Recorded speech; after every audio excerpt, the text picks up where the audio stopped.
Welcome to my channel YouTube, Talk Sora. Hello, everyone, and welcome back to Talk Sora. I'm Emma, and this is Jack.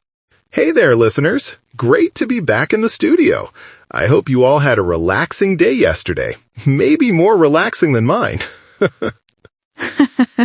We'll get to Jack's stressful day in a minute. As always, on this channel, we help you practice real English, the kind of English you actually use in your everyday life, not just from a textbook.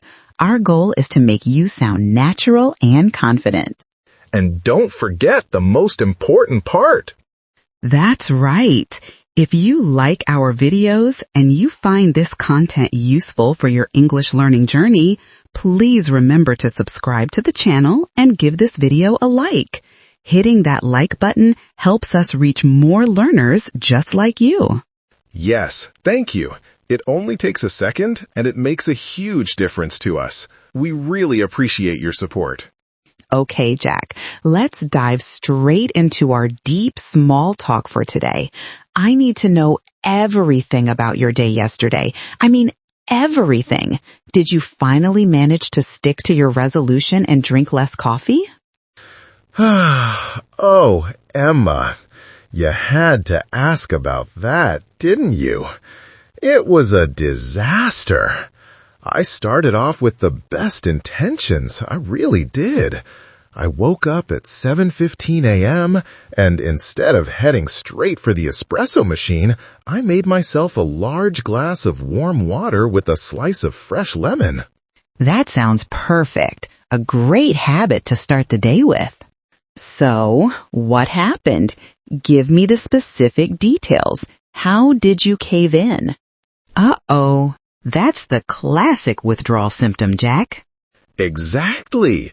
So I told myself, just one small cup, a little half-size cup, just to take the edge off. But you know my definition of a small cup, right? I think I do. How big was this so-called small cup, and what exactly was in it? It was one of those enormous, almost bowl-sized ceramic mugs. And I didn't just use one espresso pod. I used 2 strong dark roast pods, topped it up with hot milk, and added 2 spoonfuls of brown sugar. That's not a cup of coffee, Emma. That's basically a caffeinated dessert. Gasps lightly. 2 pods. You were trying to break a habit, Jack, not replace it with a hyperactive one. Listeners, I want you to repeat this key phrase after me. I'm trying to break a habit. Repeat. Now, Jack, can you say that phrase very clearly? I'm trying to break a habit. Excellent. So this brings us perfectly to our topic today. Clearly, Jack has some habits he wants to change, and I have some I'm trying to maintain. Today, we are going to talk all about how to talk about habits in English. We'll cover everything from how to name your habits, how to describe your consistency, and even how to give and get advice on changing them. Oh, good. Maybe I'll finally learn how to stop being so reliant on caffeine. Maybe I'll even learn how to form a new healthy habit, like getting up when the alarm first goes off. We certainly hope so, Jack. Let's start with how we actually name and identify different types of habits in the next section. Welcome back, everyone. In this section, we're focusing on the best vocabulary to use when you want to name your habits, the verbs and phrases that make your English sound sophisticated and fluent. Jack, you mentioned a few minutes ago that you struggle with getting up when your alarm rings. Can you tell us the story of how that habit started? Sure. It's an embarrassing story, but I promise to be honest. You see, about 6 months ago, I moved into a new apartment. My old place was right next to a really loud construction site. Every morning, I was forced to wake up at 6:30 a.m. exactly because the jackhammer started. I didn't need an alarm clock. That sounds like a terrible but effective alarm system. Exactly. Now, my new apartment is incredibly quiet. It's so peaceful that when my alarm goes off, it sounds almost like a gentle suggestion, not an urgent command. And I started doing something terrible. I started pressing the snooze button.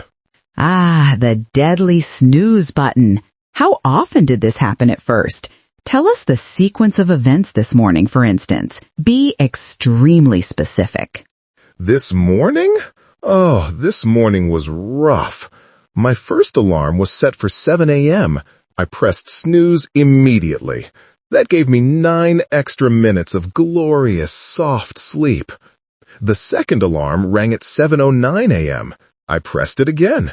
Then the third at 7:18 a.m. I repeated this cycle 5 times. I finally dragged myself out of bed at 7:45 a.m., feeling even more tired than when I first woke up. Shakes head gently. 5 times. Jack, that's not just using the snooze button. That's relying on it. You described how you started this. The perfect phrase to describe acquiring a new behavior, often without realizing it, is to pick up a habit. To pick up a habit. Is that for good and bad habits? Yes, absolutely. Let me give you an example. I recently picked up the habit of doing 15 minutes of quiet meditation right after I finish my morning cup of herbal tea. It's a fantastic, healthy routine I started, and now I feel strange if I skip it. That makes sense.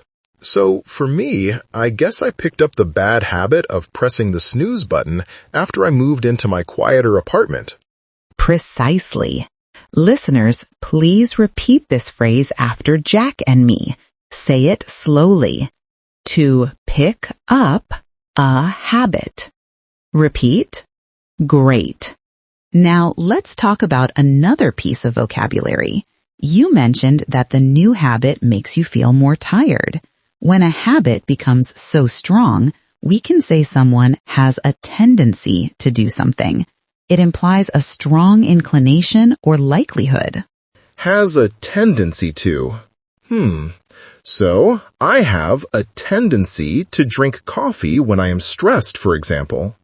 Perfect example. I have a tendency to read for at least 2 hours before going to sleep, which sometimes means I stay up too late. It's an ingrained behavior.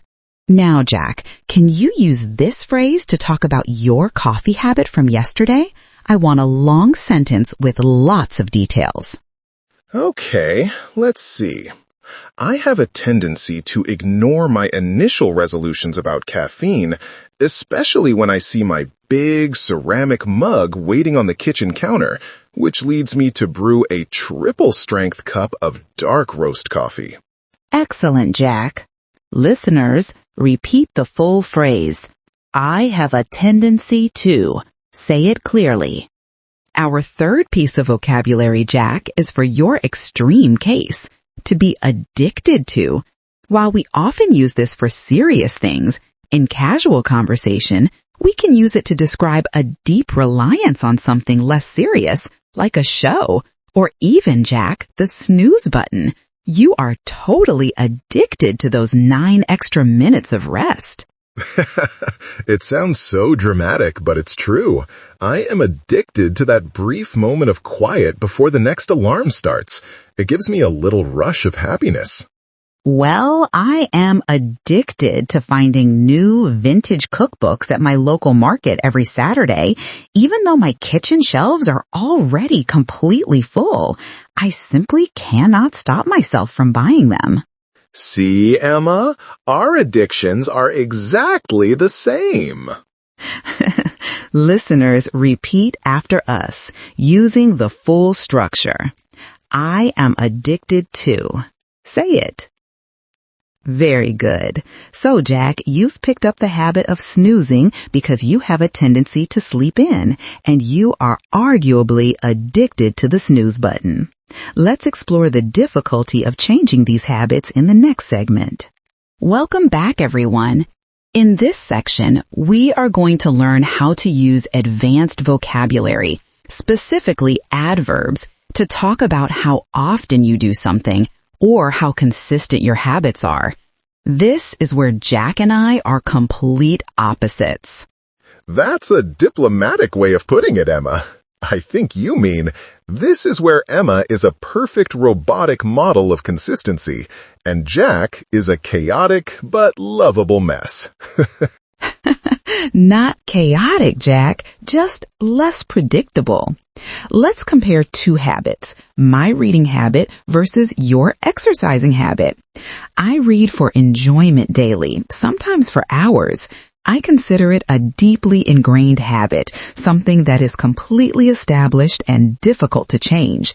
Now, tell me about your exercise routine. How often do you work out, and in what specific detail?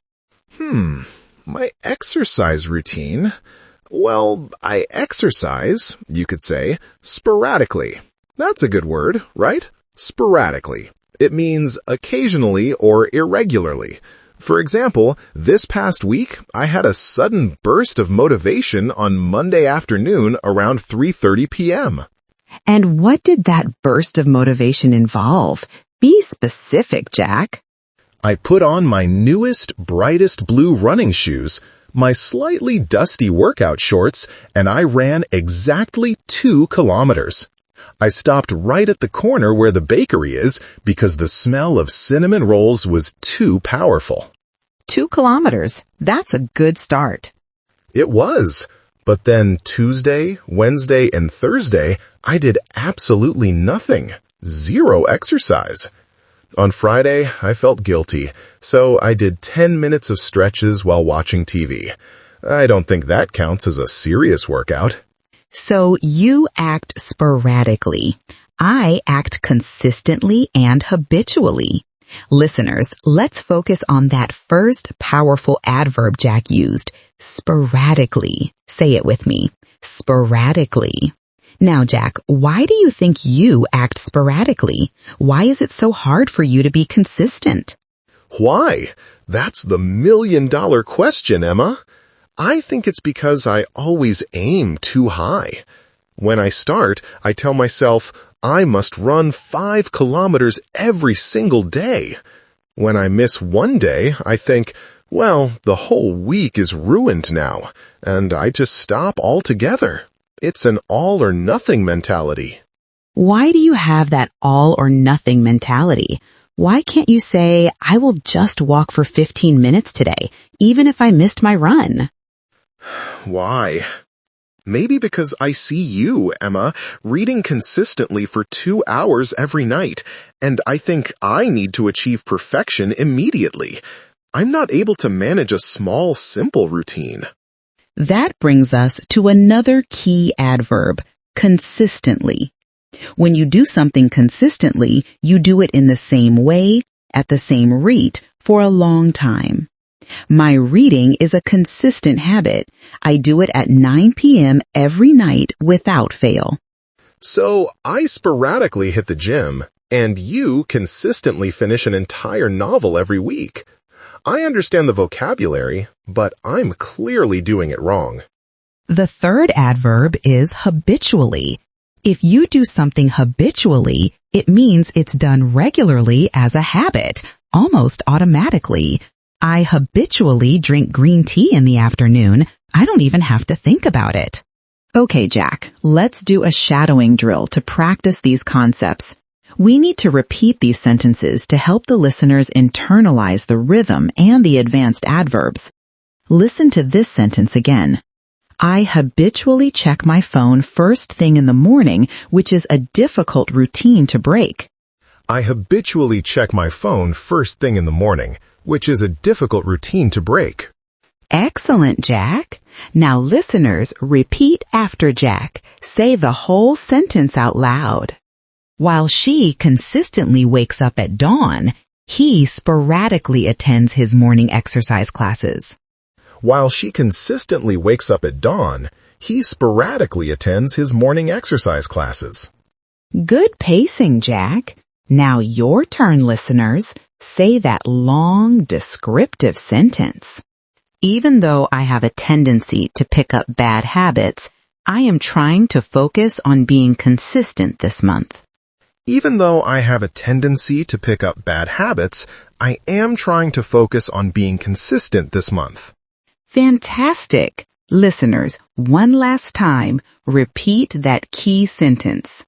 Practicing these sentences out loud helps you sound natural when you talk about your own routines. Now, let's dive into a role play to give Jack some actual advice in our next section. Welcome back to Talk Sora. To practice giving and receiving advice about habits, Jack and I are going to do a simple role play.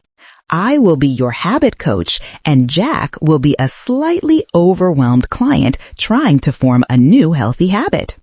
Jack, what habit do you want to start? Be specific. I want to form the habit of drinking a big glass of water with fresh lemon juice the moment I wake up before any coffee. It's supposed to be great for hydration and digestion. Excellent. A very specific and healthy goal. Okay, let's start the role play. Remember, listeners, pay attention to the slow, repeated structures we use to give advice.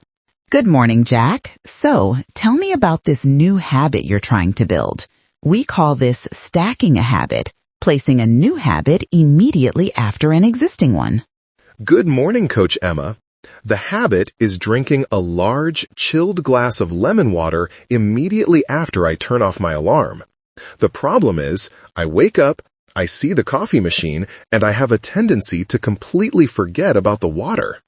I understand completely. The first piece of advice is about making the habit obvious. Jack, when you are trying to form a new habit, you must remove the barriers.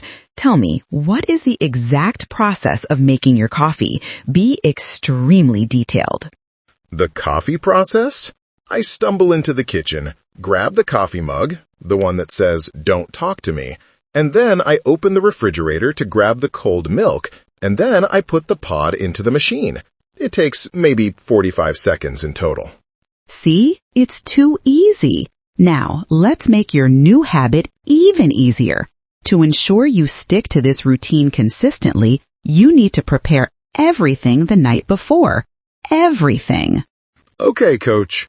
What does everything mean? It means that tonight, before you go to bed, I want you to take a clear, heavy glass, not your favorite coffee mug, and fill it with filtered water. Then slice half a fresh, ripe lemon and put those slices right into the water. Put the glass, uncovered, right on your nightstand next to your phone. Wait, on my nightstand? Right next to my phone? Won't I knock it over? You will be very careful, Jack. The goal is that the moment you sit up and turn off the alarm, the glass of lemon water is the first thing you see. It becomes a visual trigger. Say this phrase, Jack. I must make the new habit a visual trigger. I must make the new habit a visual trigger. I see. So no hunting in the fridge for lemons, no pouring the water. Just reach and drink. Precisely. That way, the habit of drinking water becomes the path of least resistance. To successfully form a new habit, the initial action must be almost zero effort. If you still have a tendency to forget, I recommend you put a bright yellow sticky note on your forehead. No, seriously. Put one on the bathroom mirror that says water first. Okay, that's much safer than a glass of water next to my head. So the key is preparation and reducing the required effort. To make this clear for the listeners, can we repeat the core advice structure? Absolutely. Listeners, repeat this structure after me. It is crucial for giving advice. To ensure you stick to this routine consistently, you need to say it again. Now, Jack, can you repeat the sentence using the advice I gave you? To ensure you stick to this routine consistently, you need to. To ensure I stick to this routine consistently, I need to prepare the lemon water glass and put it right next to my bed the night before. Excellent. Remember, Jack, Consistency beats intensity. If you manage to drink that lemon water consistently for 3 weeks, it will start to become second nature. Now, let's move to the ultimate vocabulary review. Welcome back, Talk Sora listeners. We've had a fantastic conversation today about habits, and we've used so many useful phrases and adverbs. This final section is dedicated to reviewing 10 key words and phrases we used to make sure they stick in your memory. Jack and I are going to quiz each other, and we want you to quiz yourselves at home too. I'm ready, Emma. Bring on the vocabulary challenge. I hope I can define these words consistently. Good one, Jack. Let's start with our first word, a crucial phrase from the very beginning. The first phrase is to break a habit. I know this one well, unfortunately. To break a habit means to stop doing a behavior that you have been doing regularly, especially a bad or unwanted one. It means to successfully quit it. Exactly. For example, I had to break the habit of checking my work email immediately after waking up, so I started leaving my phone in the living room overnight. It was difficult, but necessary. Now, Jack, give us a sentence using that phrase, maybe a funny one. My wife told me I have to break the habit of leaving my dirty socks next to the laundry basket instead of putting them inside. She says it's my most ingrained habit.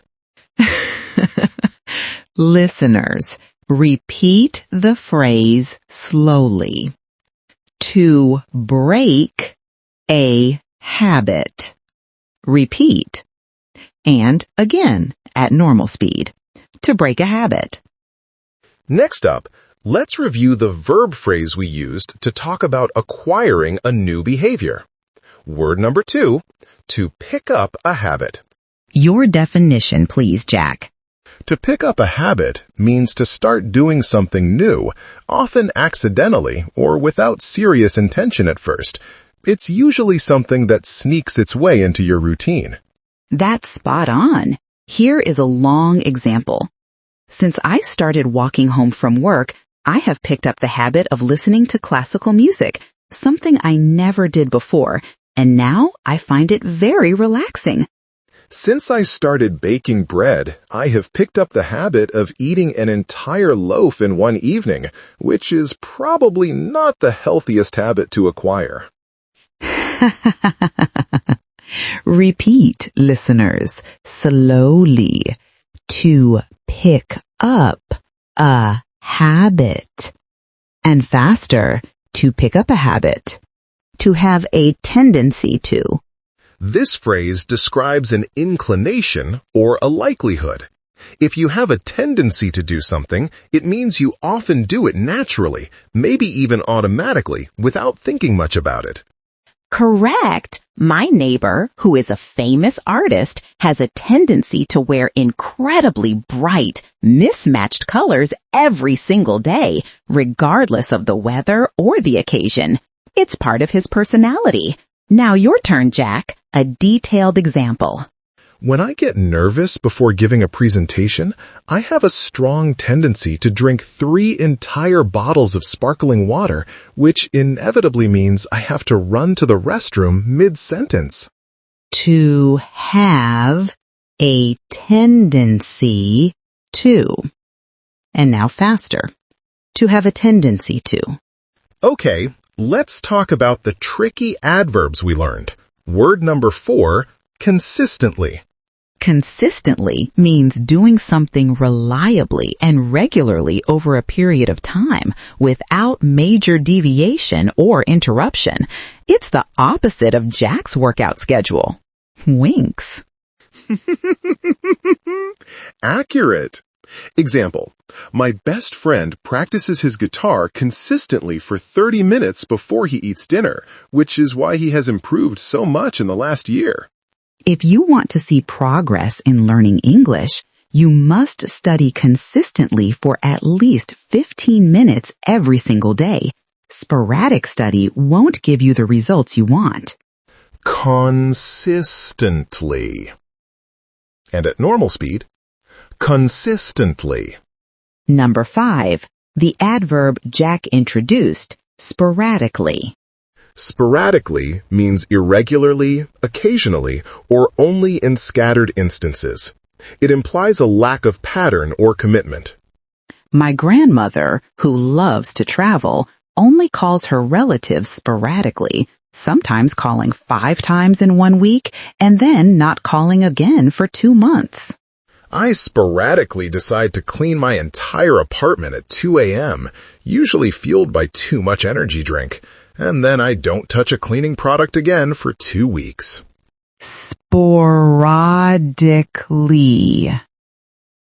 And again, sporadically. Ingrained. Adjective. If a habit is ingrained, it means it is deeply fixed and established in your personality or behavior. It's very hard to change or remove. That's excellent. The custom of giving gifts at New Year's is so ingrained in our culture that no one would ever think of questioning or skipping it. It's second nature. The habit of checking my phone first thing in the morning is so ingrained that I sometimes pick it up even when the battery is completely dead. Ingrained. Faster. Ingrained. Second nature. Noun phrase. Second nature means that a skill or habit has become so familiar that you can do it automatically without conscious effort or thought. Right. After years of driving, checking all the mirrors and using the turn signal has become second nature to me. I don't even realize I'm doing it. My daily yoga routine has become second nature. I simply roll out my mat and start stretching without having to think about the sequence of poses. Second nature. Faster. Second nature. Number 8. To form a habit. To form a habit is the opposite of breaking one. It means to begin a new routine or behavior and establish it as a regular part of your life. I am trying to form the habit of drinking a glass of water before every single meal to improve my overall hydration. I am attempting to form the habit of reading one nonfiction book every month, but I am already behind schedule this month. To form a habit. Faster. To form a habit. Number 9. To stick to a routine. This means to successfully follow or continue with a regular set of actions or schedule without quitting or deviating. I find it very difficult to stick to a routine on the weekends as my schedule changes too much, which makes me feel less productive. To achieve your fitness goals, you must stick to a routine of both diet and exercise. You cannot only focus on one part of the plan. To stick to a routine. To stick to a routine. And finally, number 10, a visual trigger. A visual trigger is an object or sight that serves as a cue or reminder to perform a specific action, which is what you told me to set up with my lemon water. That's right. For me, seeing my yoga mat already rolled out in the corner of the room is my visual trigger to start my evening stretching session. My wife leaves my gym bag right next to the front door as a visual trigger to remind me to go to the gym immediately after I leave the office. Visual trigger. Faster. A visual trigger. Fantastic job, Jack. And fantastic job, listeners. We hope this intensive review has cemented these 10 phrases in your memory. Now, let's wrap up. And that brings us to the end of today's deep dive into how to talk about habits in English. We covered a lot of ground today, Jack. We talked about how easy it is to pick up a habit like hitting the snooze button and how hard it is to break a habit like drinking too much coffee. Yes, and I learned that I have a tendency to be sporadic in my exercise, while you, Emma, are incredibly consistent in your reading routine. I also learned that if I want a habit to become second nature, I need to create a good visual trigger. Precisely. And we reviewed those 10 essential phrases like ingrained, to form a habit, and to stick to a routine. Remember, listeners, the best way to make these words part of your active vocabulary is to use them immediately after this video. Don't let your practice be sporadic. Be consistent. Good advice, Emma. And speaking of using the language immediately, it's time for our question of the day. This is your chance to practice everything you've learned today by leaving a detailed comment below. Our question of the day is, one small habit you are planning to form this week, and what specific step will you take to make it a visual trigger? We want to hear long, complex sentences using the vocabulary we taught you today. I'll go first, Emma, as a perfect example of what a good answer should look like. I'll use 3 of the new phrases.